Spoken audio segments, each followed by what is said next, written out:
नमस्कार, हम हैं कन्या मध्य विद्यालय कुकुड़ा से। आज इस माह का हमारा पीबीएन रहा मेरा खेत मेरी फसल, जिसमें बच्चों ने फसल उत्पादन के चरण को बहुत ही अच्छे से समझा कि फसल के उत्पादन के लिए सबसे पहले खेतों को तैयार करना, मिट्टी को अच्छे से तैयार करके उर्वरा बनाना, उसके बाद बीजों की बुआई के बाद ये पौधों में समय समय पर आवश्यकता अनुसार पानी डालते रहना और कितना नमी होना चाहिए, किस तरीके से पौधे का उत्पादन करना चाहिए। उसके बाद हम लोग आगे के स्टेप को भी समझेंगे।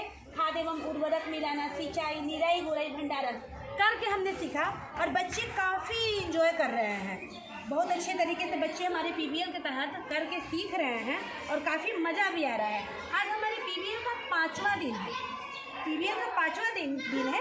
मैंने 3 टीम बनाए थे। टीम ए सख्त, टीम बी भुरभुरी और टीम सी भुरभुरी प्लस खाद वाली। सख्त में बिना जोताई के ही हमने खेती करवाया, जिसमें बीजों को अंकुरन होने के लिए पर्याप्त वातावरण नहीं मिल पाया। टीम बी के बच्चों को हमने भुरभुरी नाम इसलिए दिया क्योंकि खेत को अच्छे तरीके से जोताई करवाया और मिट्टी को खूब अच्छे से भुरभुरा करवाया।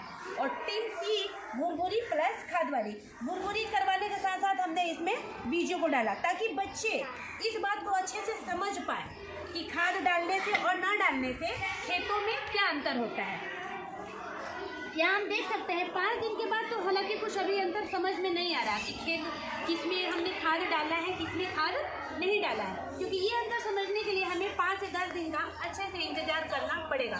लेकिन बच्चों ने इस बात को समझा कि मिट्टी की उर्वरता को बढ़ाने के लिए मिट्टी के पोषक तत्वों को बढ़ाने में पोषक तत्वों की मात्रा बढ़ जाती है और पोषक तत्व ज़्यादा होने से फसल हमारा काफ़ी अच्छा होगा, इसके कंपैरेटिवली काफ़ी अच्छा होगा। लेकिन अभी कुछ समझ में नहीं आ रहा है। ये अंतर समझने के लिए हमें 10 दिन का इंतजार करना पड़ेगा।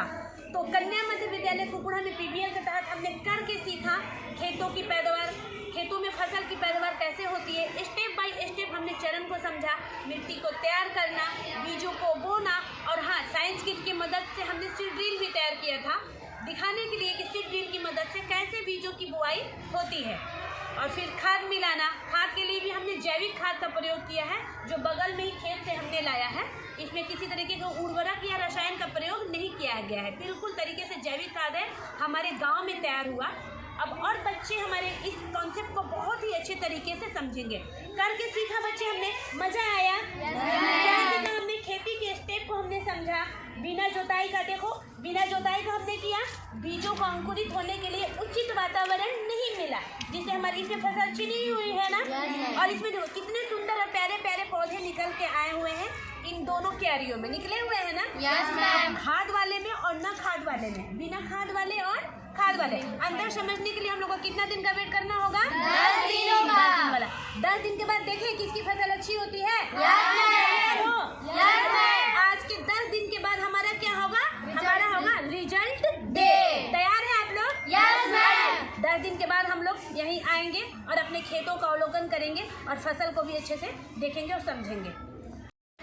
विज्ञान करके सीखते हैं, खेती करके सीखते हैं, जहाँ की बच्चियाँ मिट्टी से भी सीखती हैं, पेड़ों से भी सीखती हैं, खेतों से भी सीखती हैं, दीवारों से भी सीखती हैं और इन चारों तरफ बिखरे हुए रंगों से भी सीखती हैं।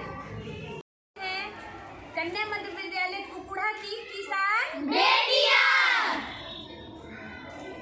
जय जवान जय किसान।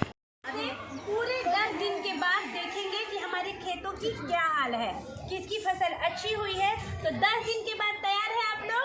Yes ma'am. 10 दिन के बाद क्या है? Result day. तो मिलते हैं पूरे 10 दिन के बाद। हमारे बच्चों का हौसला बढ़ाने के लिए आइएगा ज़रूर।